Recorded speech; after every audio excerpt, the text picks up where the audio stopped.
So, it's been a while since I've done this. I think the last video was like a year ago on YouTube. So a while.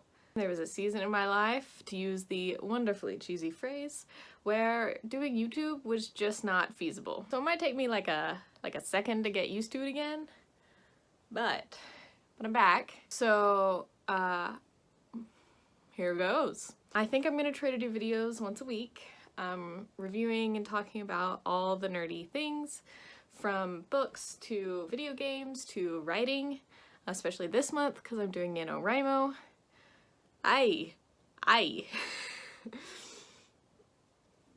Yeah, NaNoWriMo. We'll get to that. I'm gonna start with some book talk. There'll probably be book talk every, a moment when you hear a loud noise and you're just like, am I being robbed? Anyway, book talk. I'm not being robbed, side note. I live with people and that was them. So, book talk though. I recently bought This Savage Song by Victoria Schwab, and yes, I just looked at the author because I forgot it. It's fine, don't worry about it. So yeah, I bought This Savage Song because I've been hearing great things, particularly from Peruse Project. I watch way too much Peruse Project, if that's possible. I could never get this out of my mind. There was a lot of intrigue with it. It's a beautiful cover, and I'm a sucker for beautiful covers. And then here's what the back says. Kate Harker wants to be as ruthless as her father to prove she's worthy to stand behind him and lead their city. August Flynn wants to be human, but he isn't. He's a monster, one that can steal souls with a song. I'm making this very dramatic, I realize. His own father's secret weapon.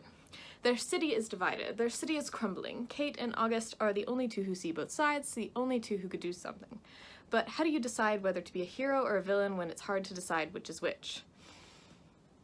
Okay, so fairly generic back to the book, not gonna lie, but there's enough of a uniqueness to this, and that's what I really look for in young adult books, is a uniqueness, because a lot of copies feels original enough that I'm fairly excited. It's gonna be a quick read, but I like that kind of read. I like this kind of read, so I'm excited for it.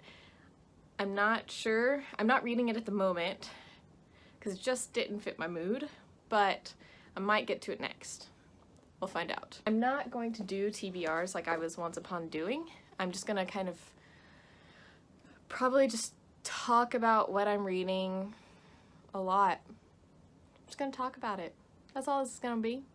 That's all this is gonna be. So, anyway, but what I am currently reading on that subject is Elizabeth Peters' The Golden One. I need not explain, if you've seen my other reading videos, how much I love the Amelia Peabody series. Like, I have so many emotions about the Amelia Peabody series, it's a little ridiculous. The back of this one says, a new year 1917 is dawning, and the great war that ravages the world shows no signs of abating. In these perilous times, archaeologist Amelia Peabody and her extended family must confront shocking dangers. But it is son Ramses who faces the most dire threat, answering a call that will carry him to the fabled seaport of Gaza? Gaza? I think Gaza. We'll go with Gaza. On a mission as personal as it is perilous, where death will be the certain consequence of exposure. While far away, Ramses' beautiful wife, Nefret, guards a secret of her own. Ooh, I actually hadn't read the back of the book, and that's kind of like, I gotta know what's happening with Nefret. I have a feeling I know. I don't know what that's supposed to be, but that's how my feels comes out. I'm only like 25 pages into it, but I love this so much. I love the people. The people are what make the book. It's just, in case you haven't heard me talk about the series before, it's kind of where The Mummy originated, except there's nothing like really supernatural in it. It's just about some archaeologists, like just before the turn of the century, that kind of lead this like new way of doing archaeology, and Amelia Peabody is the main character. She's wonderful. She has a parasol that she uses as a weapon, and I just love it. And I'm not gonna tell you more, because if you haven't read it, you need to read it, and that's that. I might get a little worked up about the series. It's fine. That's what I'm reading. What I'm writing. NaNoWriMo.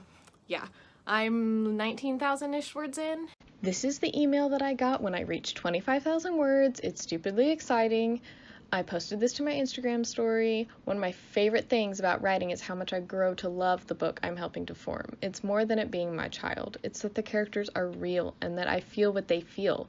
Their world is my world. I actually really like this book. I'm not even... This is my personal writing choice, but I don't even want to share the title yet.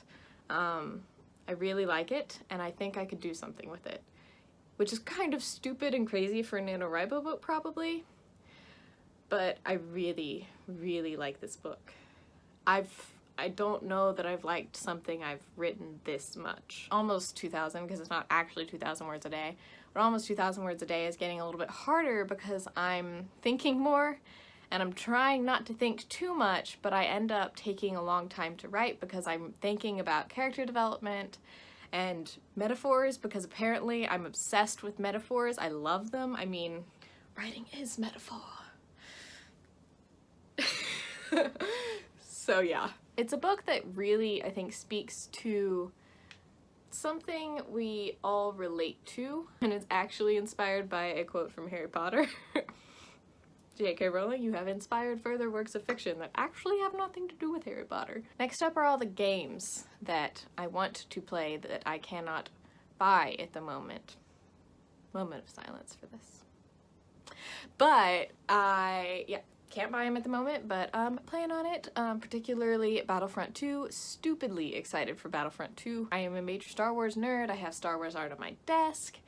I had a period of time from high school into college where I kind of watched the original 3 on repeat. Yeah. Yeah. No shame. No shame. I'm a big Star Wars nerd, and I'm super excited for The Last Jedi, despite the fact that I have mixed feelings about the last film, because it was kind of, everyone knows this, but it still offends some people that it was kind of a repeat. I actually disagree with some things like Han Solo's death. I do not think he would have been stupid enough, dare I say it, to make the decisions he did that led to his death. I actually don't take that much issue with Kylo Ren, despite the fact that I like to make a lot of fun of him for being, you know, an emo teenager on Twitter. And if you do not know of the Twitter account for him, you should change your life and, you know, make that stalking on Twitter happen to this imaginary character. It's the world we live in now, people. So anyway, super excited for The Last Jedi. Just saw Thor Ragnarok also, and I'm not gonna lie, it was a good film. I'm not 99% Rotten Tomatoes good, which is the rating when I went to see it. It's gone down to like 93 or something. Everyone I know is just like obsessed with it. It was funny.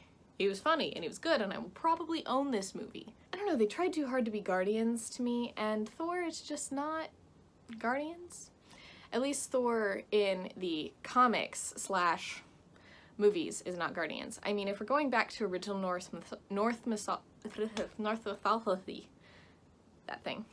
If we're going back to original Norse mythology, and if anything Rick Riordan ever said was true, he's definitely a bit humorous, but he's also not like this guy who will never kill. You know, he kills even good guys, because mythology is still a weird place of like all of this human beings. It's all of this. That's all mythology is. At least ancient mythology, like from Greece and, you know, all that crap. That crap that I actually find really fascinating to study.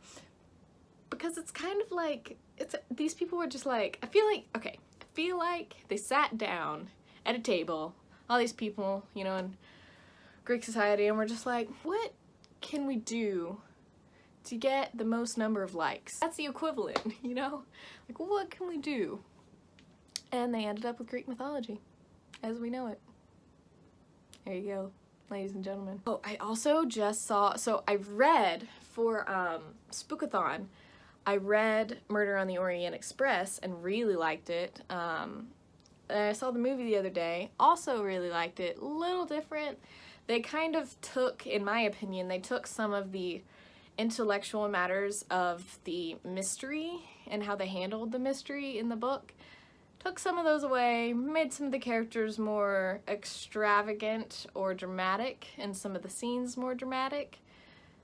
So, a little different in that respect. Nonetheless, really good, really beautifully filmed, really well acted, and I would say pretty well written. Poirot actually really has an kind of a moral decision he has to make at the end, and it's very interesting, and I will not spoil. This is spoiler free here. We are always spoiler free on this channel. So that's that. And I know soon Justice League comes out, which I have mixed feelings on, because while I love most of the people in it, I don't like this Batman. I don't like his suit that is like 500,000 meters thick. And that's not an exaggeration at all. Nope, that's how I see it. Batman vs. Superman was terrible. Those are my feelings on that. Movies, writing, books, games. Let's see, what else is happening? I think that's that for this week. You know, I could keep going. I'm not gonna. You'll have to catch up next week, kids. Alright, cheers.